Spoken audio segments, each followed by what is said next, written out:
ایک پہاڑی گاؤں تھا، اس کے ارد گرد بہت زیادہ بندر رہتے تھے۔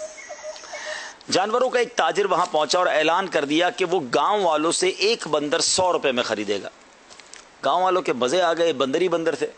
تو 100 روپے میں بندر بکے گا۔ انہوں نے بندر پکڑ کر تاجر کو بیچنا شروع کیے اور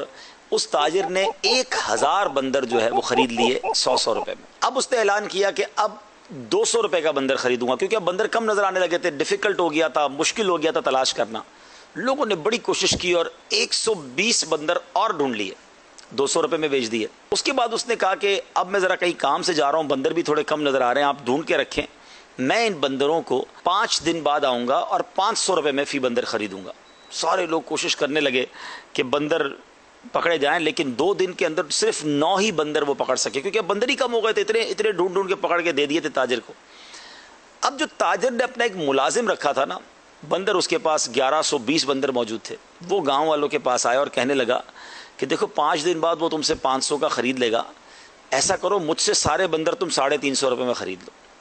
سارے ہی گاؤں والوں نے اپنی سامان بیچا، چیزیں بیچیں کہ کچھ بھی ہے پھر بھی 150 روپے فی بندر پہ منافع ہو جائے گا، اور جناب وہ سارے بندر واپس خرید لیے کہ 5 دن بعد اس تاجر نے آنا اور پھر خرید لینا ہے۔ 5 دن گزر گئے، 6 دن گزر گئے، 7 دن گزر گئے، ڈھونڈتے ڈھونڈتے اس ملازم کے پاس پہنچے تو ملازم بھی غائب، پنجرہ بھی غائب۔ اب سمجھ آئی گاؤں والوں کو کہ ہمارے ساتھ فراڈ ہو گیا ہے۔ پہلے اس نے جو چیز 100 روپے میں ہم سے خریدی وہی ہمیں گویا 350 روپے میں بیچ کر چلا گیا۔ ناظرین، یہ واقعہ فرضی ہے، لیکن ذرا غور کیجئے کہ آج کل بھی تو ہمارے ساتھ ایسا ہی تو ہوتا ہے کہ کوئی بہت مہنگی زمین کوڑیوں کے دام میں بیچنے کے لیے آ جاتا ہے، لوگ کہتے ہیں یار اتنی سستی مل رہی ہے، لے لو بھائی، ہیں بہت مہنگا سامان، 50,000 کی اسکوٹر 5,000 میں لے لیں، لوگ لائن لگا کے جناب وہاں پڑے کہ 5,000 ٹوکن لیں گے اور تھوڑے دنوں میں آپ کو 50,000 کی اسکوٹر مل جائے گی۔ تو ایسی نت نئے طریقے ہیں، نئے نئے فراڈز ہیں جو روزانہ ہو رہے ہیں، انٹرنیٹ پر الگ ہو رہے ہیں، ای میل کے ذریعے الگ ہو رہے ہیں، میسیجز کے ذریعے الگ ہو رہے ہیں، مارکیٹ میں الگ ہو رہے ہیں۔ مگر کمال یہ ہے کہ ہر بار اس بیوپاری کی طرح بندر بیچنے والے اس کو مل جاتے ہیں اور بعد میں بندر خریدنے والے بھی مل جاتے ہیں۔ اچھا، کسی کو کہتے ہیں پیسے دے دو، اتنے مہینے بعد 5 گنا ہو جائیں گے، بندہ کہتا ہے لاکھ روپے دوں گا 5 لاکھ ہو جائیں گے۔ ایک تو شرعی طور پہ بھی اس کو چیک نہیں کرتے کہ یہ حرام سود تو نہیں، اور دوسرا یہ نہیں سوچتے کہ یہ 5 گنا ہمیں دے گا تو کیسے دے گا،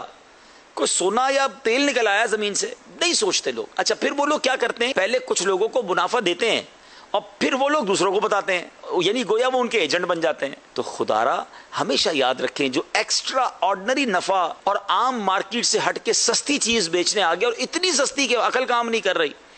تو اتنی جلدی نہ کریں، تحقیق کریں، سمجھدار لوگوں سے مشورہ کریں، ورنہ آئے دن یہ خبریں ملتی ہیں کہ ہمارا سب کچھ چلا گیا، ایک کا ڈبل کرنے کے لیے سب کچھ بیچ کے دے دیا، وہ ایک بھی چلا گیا۔